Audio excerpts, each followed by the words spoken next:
चंदनपुर गांव में गर्मी का मौसम जब भी आता था, पूरे गांव में दहशत फैल जाती थी। इस बार भी गांव के लोग इसी विषय में बात कर रहे थे। अरे भैया, गांव में फिर से गर्मी कहर बरसाएगी। मुझे तो सोचते हुए भी डर लग रहा है। मुझे भी भैया बहुत ही डर सा लग रहा है। जितना सुंदर और हरियाली से भरा हमारा चंदनपुर गांव अभी है, कुछ दिनों बाद जब गर्मी पड़नी शुरू होगी तब हमारा पूरा गांव जो है सूख जाएगा भैया। और हर बार ऐसा ही होता है। हमें तो शायद इन सबकी आदत सी हो गई है। चंदनपुर गांव पहले ऐसा नहीं था। यहाँ पर हर मौसम में हरियाली ही रहती थी। पर पिछले 20 सालों से जब भी गर्मी पड़ती है, चंदनपुर गांव में अकाल पड़ जाता है। गांव के खेत खलिहान गर्मी से झुलस जाते हैं। सारे नदी तालाब कुएं सूख जाते हैं। लोग पानी की एक एक बूंद को तरस जाते हैं।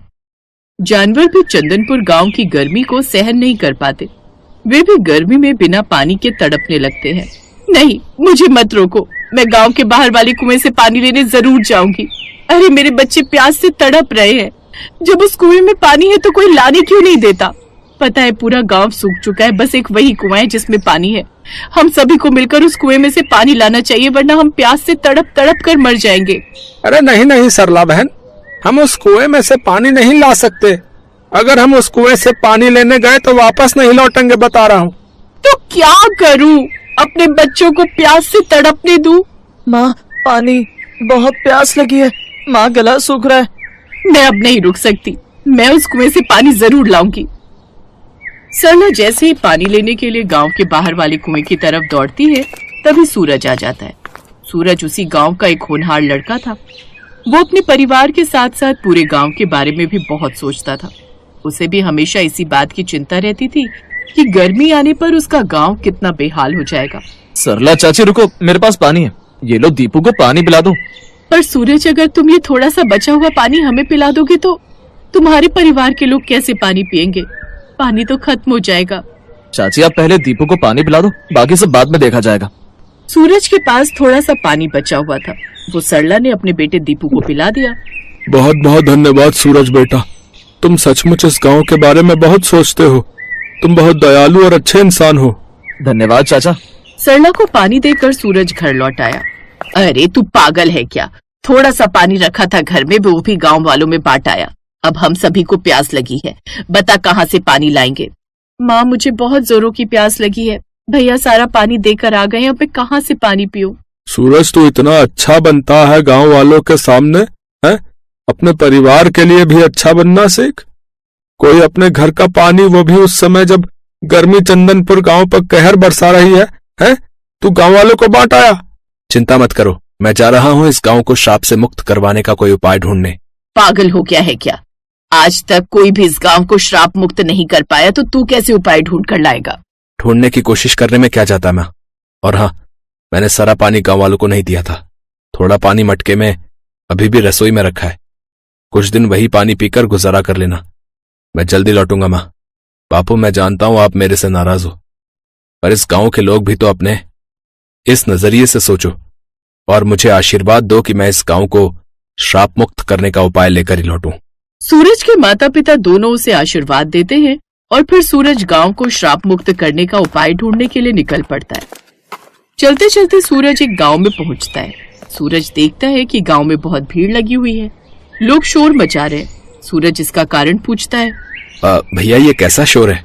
अरे नए आए हो क्या गांव में? अरे एक राक्षसी को जिंदा जला रहे हैं ताकि इस गांव को उस राक्षसी के साए से बचाया जा सके। राक्षसी? सूरज आगे बढ़कर भीड़ के पास जाता है। जमींदार साहब, हम पर दया कीजिए। चंपा हमारी इकलौती औलाद है, इसे छोड़ दीजिए। हम उसे लेकर कहीं और चले जाएंगे। नहीं, हम इसे जिंदा छोड़कर अपने लिए मुसीबत खड़ी नहीं कर सकते। तुम्हारी बेटी 2 सिर वाली एक राक्षसी है। इसका जिंदा रहना हम सभी गांव वालों के लिए खतरा है। जला दो इसे जिंदा। जमींदार साहब रुकिए, आप ऐसे मेरी पत्नी को नहीं जला सकते। तेरी पत्नी? क्यों रे, तूने कब इससे शादी की? अरे माँ बाबूजी पहचाना? अरे नहीं नहीं, आप कैसे पहचानोगे? हम दोनों की तो रिश्ते की बात बचपन में पक्की हुई थी, बस 7 फेरे लेने ही तो बाकी है। मैं सूरज, पहचाना? आपके बचपन के मित्र रामलाल का बेटा। सूरज चंपा के पिता को इशारा करता है। अरे हाँ, ये तो हमारा दामाद है। अरे सूरज। वही तो। अब मेरी पत्नी को जल्दी से छोड़ दीजिए, मैं अपनी पत्नी को ब्याह कर ले जा रहा हूँ। सूरज ने चंपा को गांव वालों की कैद से मुक्त कर दिया और सबके सामने चंपा को अपनी पत्नी बना लिया। सूरज, मैं 2 सिर वाली हूँ। मैं जानती हूँ तुमने मेरी जान बचाने के लिए झूठा नाटक किया था, पर अभी भी समय है, तुम चले जाओ। मैं अपने माता पिता के साथ इस गांव से कहीं दूर चली जाऊंगी। नहीं चंपा, अब मैंने फैसला कर लिया है कि मैं तुमसे ही शादी करूंगा। अगर मैंने तुम्हें ऐसे छोड़ दिया तो गांव वाले तुम सबको नहीं छोड़ेंगे। तुम्हें मेरे साथ सबके सामने इस गांव से विदा होना होगा। जा बेटी, सूरज बहुत अच्छा लड़का है। हमारे तो भाग्य ही खुल गए, सूरज जैसा दामाद मिला। सूरज चंपा को विदा करके अपने साथ लेकर चल पड़ता है। सूरज गांव लौट आता है। चंपा को देखकर सारे गांव वाले शोर मचा देते हैं। अरे जानकी, तुम्हारा बेटा तो श्राप से मुक्त करने का उपाय ढूंढने गया था, पर ये तो एक राक्षसनी को उठा लाया। बताओ। इसे देखकर सब डर रहे। अरे 2 सिर वाली इस राक्षसी को गांव से हटाना होगा। बस कुछ दिन की बात और है, मैं यहाँ से चला जाऊंगा अपने माता पिता और अपनी पत्नी चंपा को लेकर। आप सबको घबराने की कोई जरूरत नहीं है। चलो चंपा। गांव में पानी नहीं था। गर्मी से सब परेशान थे। चंपा सूरज से बोली, सुनिए, घर में पानी नहीं है, मैं कुएं से भर लाऊं? चंपा, यहाँ पानी अभी नहीं मिलेगा, हमें दूसरे गांव से ही लाना होगा। इस गांव में गर्मी का कहर होता है, जिस कारण हर गर्मी में हम ऐसे ही परेशान होते हैं। पर क्यों? ऐसा क्या कारण है इस गांव में गर्मी में इतनी परेशानी होती है? बहू, हमारे गांव को श्राप मिला हुआ है। आज से 20 साल पहले की बात है। इस गांव के पास एक छोटा सा बाग था, जिसकी रखवाली एक साधु बाबा करते थे। गर्मी के दिनों में साधु बाबा का वह बाग बहुत ही हरा भरा रहता था। गांव के जमींदार ने एक कारखाना लगाना था, इसी वजह से जमींदार ने उस बाग को उजाड़ दिया। वो समय भीषण गर्मी का था। साधु बाबा ने जमींदार को बहुत रोका। उन्होंने कहा कि इस भीषण गर्मी में अगर जमींदार ने बाग को उजाड़ दिया तो वो कहाँ जाएंगे, किंतु जमींदार नहीं माना। साधु बाबा ने क्रोध में श्राप दिया कि हर बार गर्मी इस गांव पर कहर बरसाएगी, और तभी से श्राप के कारण इस गांव पर गर्मी का बहुत बुरा कहर बरसता है। थोड़ा बहुत पानी जो बचा हुआ था, चंपा ने उसी से गुजारा किया। एक दिन चंपा गलती से गांव के बाहर बने उस कुएं के पास चली गई, जिसके पास जाने के लिए सबने सख्त मना किया हुआ था। अरे ये कुआं तो कितने शीतल जल से भरा हुआ है, फिर गांव के लोग गर्मियों में यहाँ से पानी क्यों नहीं लेते? शायद गांव के लोगों को इस कुएं के बारे में पता नहीं है। मुझे तो बहुत प्यास लगी है। हाँ, पहले पानी पी लेती हूँ, उसके बाद सभी गांव वालों को ये खुशखबरी दूंगी। चंपा ने कुएं में बाल्टी डाली और कुएं से पानी निकाल कर पी लिया। चंपा के साथ कुछ बुरा तो नहीं हुआ, पर अच्छा बहुत हो गया। चंपा का एक सिर गायब हो गया और चंपा सभी लोगों की तरह एक सिर वाली हो गई। तभी सूरज और उसके परिवार वाले उसे ढूंढते हुए आ जाते हैं। चंपा का एक सिर देखकर सब हैरान थे। अचानक उन्हें साधु बाबा की आत्मा उस कुएं में से प्रकट होती है। तब तक बाकी गांव वाले भी वहां इकट्ठे हो चुके थे। गांव वालों ने मेरा बाग उजाड़ दिया था, उसके बाद मैंने इस कुएं में जल समाधि ले ली। इस कारण ये कुआं कभी नहीं सूखा। सूरज, तुम बहुत दयालु हो और नेक दिल इंसान भी। तुमने चंपा से विवाह करके इंसानियत दिखाई है। चंपा को सब राक्षसी कहते थे, इसका अपमान करते थे, किंतु तुमने इससे विवाह करके इसकी जान बचाई। तुम्हारी उदारता देखकर मैंने तुम्हारी पत्नी को ठीक कर दिया और इस गांव को भी मैं श्राप मुक्त कर रहा हूं। अब से इस गांव में कभी भी गर्मी कहर नहीं बर पाएगी। इस गांव में हमेशा ही हरियाली रहेगी। सदा प्रसन्न रहो। सबकी खुशी का ठिकाना नहीं था। साधु बाबा के आशीर्वाद से भीषण गर्मी समाप्त हो गई और फिर से चंदनपुर गांव हरा भरा हो गया।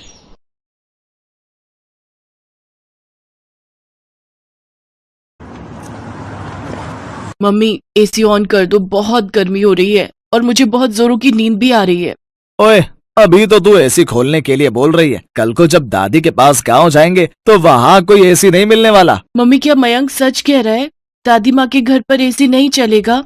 ये सब बातें वहाँ जाकर पता चलेंगी। अब चुपचाप सो जाओ, कल सुबह हमें जल्दी निकलना है। प्रिया बेटा, गांव में इतनी फ्रेश एयर होती है कि तुम्हें एसी की जरूरत ही नहीं पड़ेगी। तुम दोनों वहां जाकर देखना कितना एंजॉय करोगे। वो तो पहुंचकर देखते हैं। ये अटैची बंद करो। पूरे 3 महीने कैसे रुकेंगे, वो भी मई जून की गर्मी। और माँ जी को भी ननद जी की सगाई का फंक्शन गर्मियों में ही रखना था। सुहाना, मधु के ससुराल वाले शादी सर्दियों में मांग रहे हैं, इसलिए माँ ने सगाई का फंक्शन रखा है ताकि बात पक्की हो जाए। चलो ये लो, अटैची पैक हो गई है। टाइम से सो जाओ, सुबह फिर मुझे कार ड्राइव करनी है। Good night. विंटर्स में रख लेती। मनोज का परिवार गांव में रहता था। सुहाना और बच्चे पहली बार गांव जा रहे थे। सुहाना की शादी के बाद उसकी सास और ननद ही शहर में रहने आए थे, पर सुहाना का कभी गांव जाना ही नहीं हुआ। मनोज की शादी शहर में ही हुई थी। पहली बार सुहाना बच्चों के साथ गांव जा रही थी, इसीलिए वो परेशान थी कि गर्मियों में ना जाने गांव में क्या हालत होगी। बच्चों को एयर कंडीशनर की आदत है, पता नहीं वहां क्या हाल होगा। यही घबराहट सुहाना और बच्चों के मन में थी। अगले दिन मनोज सुहाना और बच्चों के साथ गांव पहुंचता है। सुहाना बहू, क्या बात है, जब पिछली बार पहले शहर में तुम्हें देखा था तो तुम्हारी सेहत बहुत अच्छी थी। बच्चे भी बड़े कमजोर हो गए हैं। क्या बात है, कुछ खाते पीते नहीं हो क्या? माँ, अब ये लोग गांव आ गए हैं, अब इन्हें अपने हिसाब से खिला पिलाकर तगड़ा करो। हाँ बेटा, तुम चिंता मत करो। अब ये बच्चे मोटे ताजी सेहत वाले होकर ही शहर जाएंगे। ये लो बच्चों, ठंडी ठंडी मीठी लस्सी पियो। दादी, लस्सी वो क्या होता है? बिटिया, लस्सी जो दही से बनती है, पीकर देखो फिर पता चलेगा। दादी, मुझे भी लस्सी पीनी है। हाँ हाँ बेटा। मधु, ओ मधु, लस्सी के गिलास और ले आ बिटिया। माँ जी, और रहने दीजिए, ये बच्चे तो ऐसे ही कह रहे हैं, मैं इन्हें इसी में से थोड़ा थोड़ा दे दूंगी। ये दोनों पी नहीं पाएंगे। नहीं मम्मी, मैं पी लूंगा, मुझे पूरी पीनी है। हाँ हाँ, मेरा बेटा पूरा पी लेगा। और लस्सी तो बहुत फायदा करती है। गर्मियों में ठंडा पेय पदार्थ है, इसको पीने से शरीर ठंडा रहता है। मैं रेस लगाऊंगी, देखती हूँ तुम दोनों में से कौन जल्दी लस्सी पीता है। सुहाना देखती है प्रिया और मयंक गटगट लस्सी पीकर गिलास खाली कर देते हैं। उन्होंने बहुत शौक से लस्सी पी थी। कई बार सुहाना शहर में बच्चों को दूध या दही देती थी तो नहीं लेते थे, जबरदस्ती देना पड़ता था। पर आज तो दोनों बच्चे लस्सी को एकदम से पी गए। दादी, मैं फर्स्ट हूँ। दादी, मैं फर्स्ट हूँ। हाँ हाँ, दोनों फर्स्ट आए हो। अब तुम दोनों को इनाम मिलेगा। ये देखो, बाग के पके हुए मीठे मीठे रसीले आम। तुम दोनों बच्चों को आम पसंद है ना? वाह, मैंगो। मैंगो तो मुझे बहुत पसंद है। बस, तो फिर अब हम इन आमों को बाल्टी में ठंडे पानी में भिगो देंगे ताकि इनकी गर्मी निकल जाए और ये ठंडे हो जाए।